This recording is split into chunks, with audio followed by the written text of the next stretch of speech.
To fix the CFE air issue on your algae fridge, it's essential to understand what this code signifies. A problem with the condenser fan motor.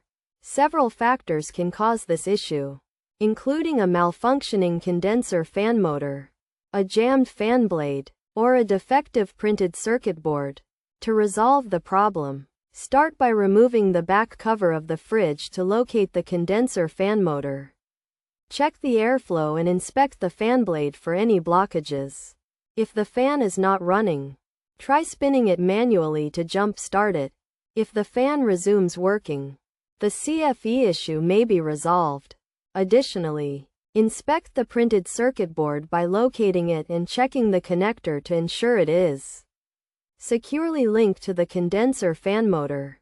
Verify the PCB fan motor voltage, and if a faulty connection is detected, contact a professional for maintenance and replacement of the condenser fan motor.